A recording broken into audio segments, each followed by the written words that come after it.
अस्सलाम वालेकुम व्यूअर्स, कैसे हैं आप? ठीक हैं, खैरियत से? आज आपके साथ बड़ी ज़बरदस्त स्टोरी लेके आए हैं। एक वीडियो वायरल होती है जिसके बाद पूरे शहर में जो है सियासी हलचल जो है मच जाती है। वो वीडियो किस शख्सियत के साथ थी?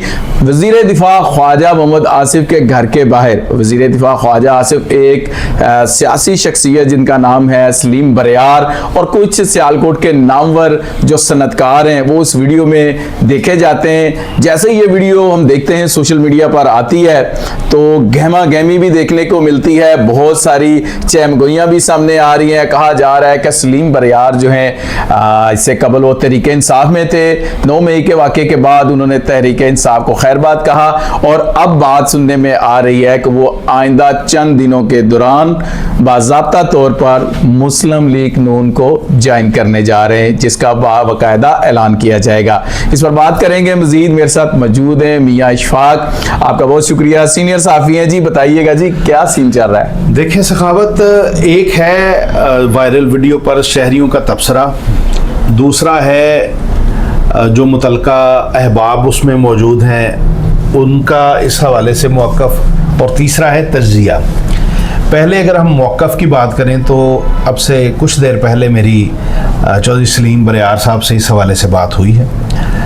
मैंने उनसे पूछा कि आप क्या मुस्लिम लीग नवाज़ ज्वाइन कर रहे हैं, ये ख़बर है, तज्ज़िया इस पे बाद में करते हैं। तो उनका ये कहना था कि ऐसा हरगिज़ नहीं है, ख्वाजा आसिफ के साथ हमारे दरीना ताल्लुकात हैं और हम सिर्फ़ एक चाय के कप पर इकट्ठे हुए थे और उसके बाद ये जो शुरू हो गया सोशल मीडिया पर कि मैं मुस्लिम लीग जो ज्वाइन कर रहा हूँ, तो ऐसा कुछ नहीं है। मेरे ख्वाजा साहब के साथ पुराने ताल्लुकात हैं और उन्हीं ताल्लुकात की वजह से कुछ दोस्त इकट्ठे हुए, चाय का कप हमने पिया, इसमें कोई सियासी पस मंज़र नहीं है। फिर मैंने उनसे एक और सवाल किया। मैंने कहा गुज़िश्ता दिनों जो सियालकोट में ब्यूरोक्रेसी के हवाले से और बिलखुसूस ADC के हवाले से चीज़ें चल रही हैं, कुछ लोग उसके साथ भी इसको मुंसलिक कर रहे हैं।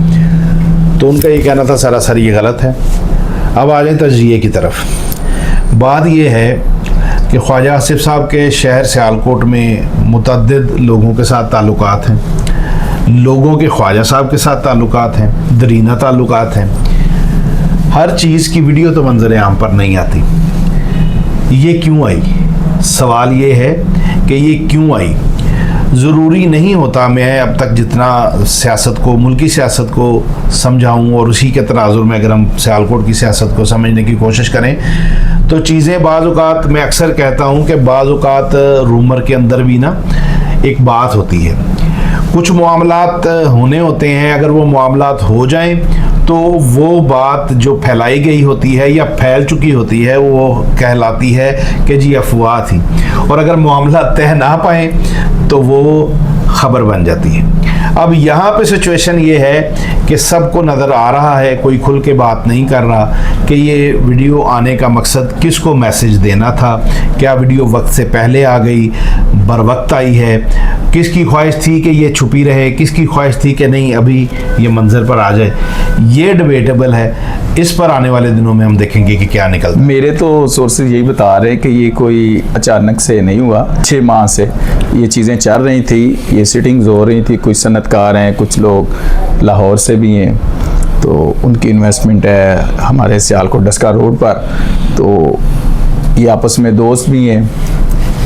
तो ये काफ़ी अरसे से चल रहा है। ख़ास तौर पे जब ADCR का इशू आया तो उसके बाद कुछ चीज़ें तेज़ी से होना शुरू हुई और बाज़ राय तो ये कह रहे हैं उसी का ये रद्द-ए-अमल आया है। और अगर सलीम बरियार साहब आ जाते हैं मुस्लिम लीग नून में, जैसे उनका बेटा एहसन बरियार जो है ऑलरेडी PTI से इलेक्शन जीते हैं, हाँ जी, तारुक सुबानी अब उनकी जगह पर मुस्लिम लीग नून के मुंतखब MP हैं, तो बरियार फैमिली का अपना कद काठ है, लेकिन बरियो ख़ानदान कहाँ जाएगा? अभी हाँ, सवाल ये है कि वो ख़ानदान कहाँ जाएगा। जिस तरह ये सलीम बरियार साहब के बेटे MP हैं, इसी तरह इससे पहले इनका भाई MP रह चुका है, तो ये भी सियासी ख़ानदान है, दूसरा भी सियासी ख़ानदान है। सवाल ये है, कज़न भी अरमान उस्मानी भी MNA हल्के, बल्कि वो तो मुल्की लेवल पर तक जो है वो जाहिर है दोनों ख़ानदान जो है वो पहचाने जाते हैं। लेकिन सवाल ये है कि फ़र्ज़ करें हम सिर्फ एक तसव्वुराती एक मंजर कशी करते हैं। फ़र्ज़ करें जैसे लोग कह रहे हैं मुस्लिम लीग नवाज ज्वाइन कर ली, उसके बाद क्या मंजरनामा होगा? इलेक्शन आ गया, आ जाए 6 माह बाद आए, 6 साल बाद आए, जब भी इलेक्शन आएगा तो बात तो टिकट्स की होगी। तो क्या मुस्लिम लीग नवाज वरियो ख़ानदान को नज़रअंदाज कर देगी? क्योंकि अगर देखा जाए तो पस मंज़र तो दोनों का काफिल है, उनका वरियो ख़ानदान का भी पीपल्स पार्टी के साथ भी एक आपको पता ही है वो रहा उनका मामला, इसी तरह इनका भी चौधरी बरादरान के साथ वरियो ख़ानदान का, इनका बरियार ख़ानदान का जो ताल्लुक़ है वो किसी से छुपा हुआ नहीं है। उसके बाद इनकी जो रिश्तेदारी है, जो पिछले दिनों पुर्तगाल की बातें हुई थी, तो वो बेसिकली कहा यह जाता था कि मौजूदा ब्यूरोक्रेट्स की नहीं, ये पुराने ब्यूरोक्रेट्स की बात हो रही थी। वो जो दामाद का जिक्र होता है, जी, वो सारी चीज़ें अगर आप उसको पॉइंट को इकट्ठा करें, डॉट्स को इकट्ठा करें, तो ये आने वाले दिनों में सियालकोट की जो मुस्लिम लीग नवाज की जो मसाइल हैं ना, उसमें बढ़ने जा रहे हैं। उसकी वजह यह है कि ख्वाजा साहब के करीब बेशुमार लोग हैं, उनको पता है कि ख्वाजा साहब पहले भी 1-2 दोस्त को टिकट लेके देना चाह रहे थे, वो मिली नहीं, क्या मामला हुआ हमें उसके मुतालिक पता नहीं है। लेकिन ये एक और इजाफा हो जाएगा उस कन्फ्यूजन के अंदर कि हाँ जी किस जमात को, किस उम्मीदवार को किस हल्के से टिकट मिलेगा। सेम उसी तरह जिस तरह पाकिस्तान तहरीक-ए-इंसाफ में कोई पता नहीं कि किस हल्के में कौन उम्मीदवार होगा, तो क्या आने वाले दिनों में शायद हम यहाँ पर भी सिचुएशन देखें। लेकिन अगेन मैं ये बता दूँ कि बरियार ख़ानदान बिलखुसूस चौधरी सलीम बरियार इसकी तरदीद कर रहे हैं कि हम मुस्लिम लीग नून ज्वाइन नहीं कर रहे। अच्छा, उसी हल्के की अगर हम बात करें तो वहाँ पर डॉक्टर फिरदौस आशिक अवान साहिबा भी हैं, तो ऐसा तो नहीं है कि कोई पैनल क्रिएट किया जा रहा है? आप बुनियादी तौर पर ये कहना चाह रहे हैं कि अगर फ़र्ज़ करें ये सारी बातें, हम सिर्फ एक तसव्वुराती बात कर रहे हैं, हम कोई क्लेम नहीं कर रहे। बिल्कुल।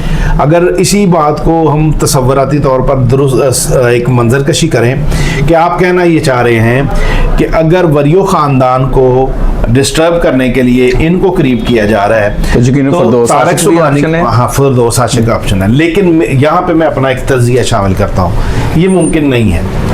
ख्वाजा आसिफ साहब का डॉक्टर फिरदौस के हवाले से जो हम देखते आए हैं, वैसे तो पाकिस्तान की सियासत में कुछ भी हो सकता है, और फिर जिन्होंने लोग इकट्ठे करने होते हैं वो फिर इकट्ठे भी कर देते हैं। लेकिन अगर आप तज्जिया करें तो मैं नहीं समझता कि ख्वाजा आसिफ और डॉक्टर फिरदौस किसी एक टेबल पर बैठ सकते हैं। बैठ जाएं तो मैं उस पर कोई बात नहीं करता, एक बात।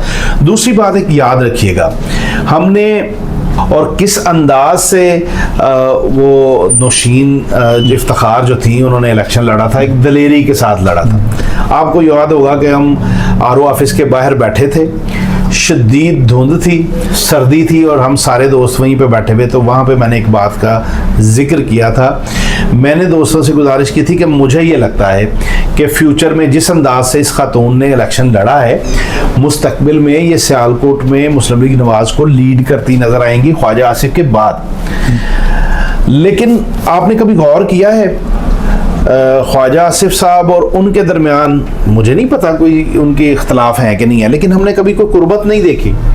अंदर खाने खबरें तो हैं, मेरे पास भी हैं, अक्सर वैसे वो फंक्शनों में तो हमने देखा है कि पे ख्वाजा साहब हैं, तो वो भी आपके पास भी हैं। ये भी कहा जाता है कि वो मिनिस्टर बन रही थी तो नहीं बनने दिया गया। तो मैं अर्ज ये करना चाह रहा हूँ, ख्वाजा आसिफ एक कादावर शख्सियत है, उसकी मौजूदगी में एक में आन में दो तलवारें नहीं रह सकती, यानी पावर शेयर नहीं की जा सकती। जी, पावर शेयर नहीं की जा सकती। और ये नहीं हो सकता कि कोई ऐसा शख्स जिसके मुतालिक किसी को ये खदशा हो, मतलब मैं इस चेयर पे बैठा हूँ, मुझे ये खदशा होगा कि यार सखावत भले ले सके या ना ले सके, सखावत मेरी चेयर लेना चाहता है, मैं क्यों मैं आपको।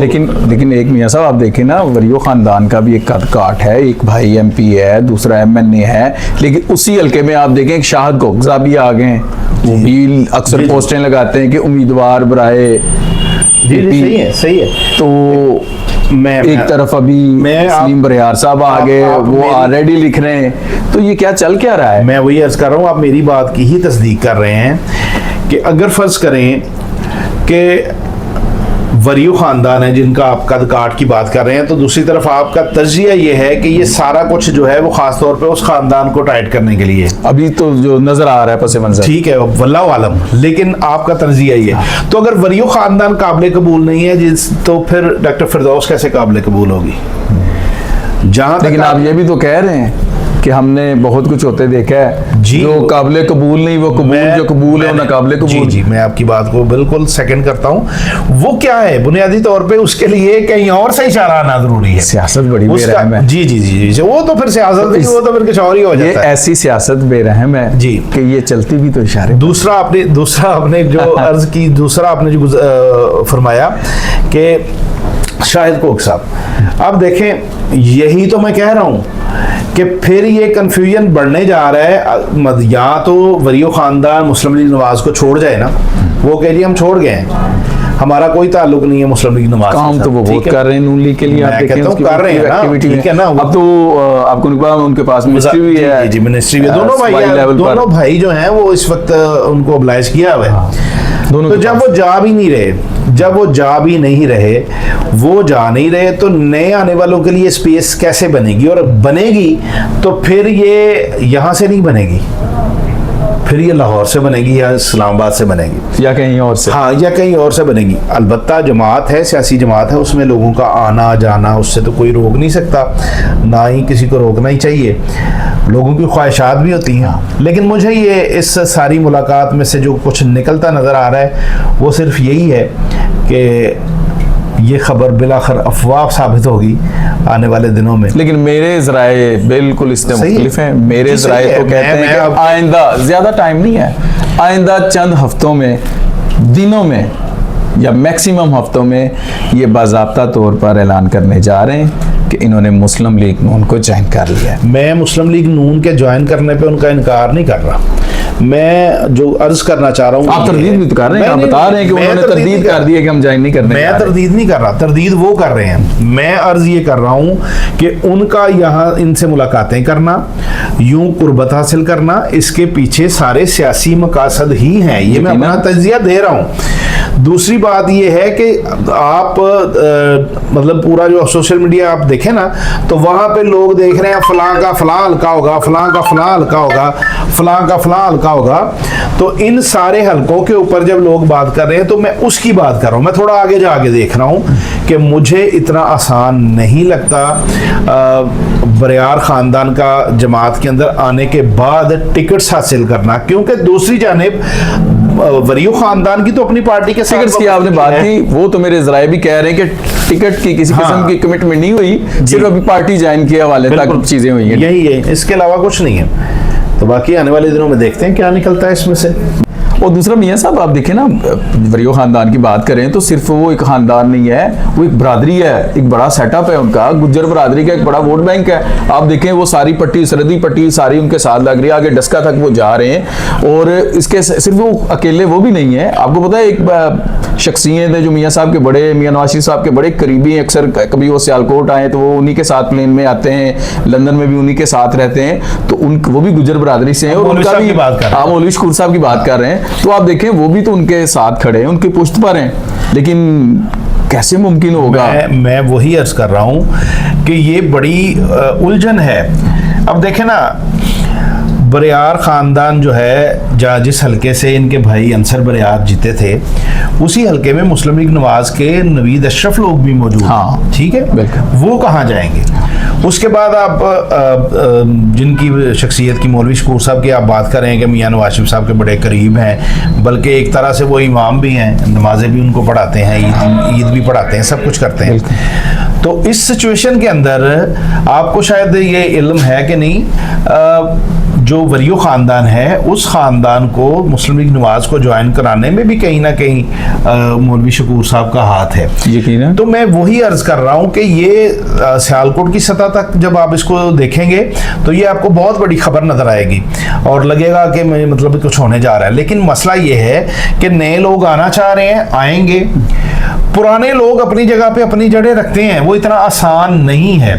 हाँ, या तो ये हो जाए कि मतलब मकामी जो उनकी मुस्लिम लीग नवाज की जो मरकज़ी क़यादत है वो सब इख्तियार ख्वाजा आसिफ साहब को दे दें, तो उसके बाद तो फिर यकीनन। लेकिन इसके मियां साहब एक बात तो आप माननी पड़ेगी आपको जी, इस सारी सूरत हाल के पस मंजर में कहीं ना कहीं एडीसीआर तो बैठा है। देखें एडीसीआर ये सारी लड़ाई की वजह भी तो जाहिर है। आप देखें ना, आपने कल एक पोस्ट लगाई थी जिसमें आपने कहा कि वो चला गया और इनको आपस में लड़वा गया। अब मसला ये है कि अब देखें ना, बड़े बड़े जो एमपीएज हैं, आप ही खबर देते हैं कि सियालकोट के तमाम एमपीएज देखें सिर्फ उसको वो लाहौर मिले। जी जी बिल्कुल, उनमें सिर्फ एक एमपीए नहीं थे वहाँ के, एक एमपीए। तो वहाँ फिर आगे क्या हुआ सारा, फिर बड़े साहब की कॉल आ गई, वो फिर गया सारा। कह रहे हैं कि वो परेशान थे इस एडीसीआर से।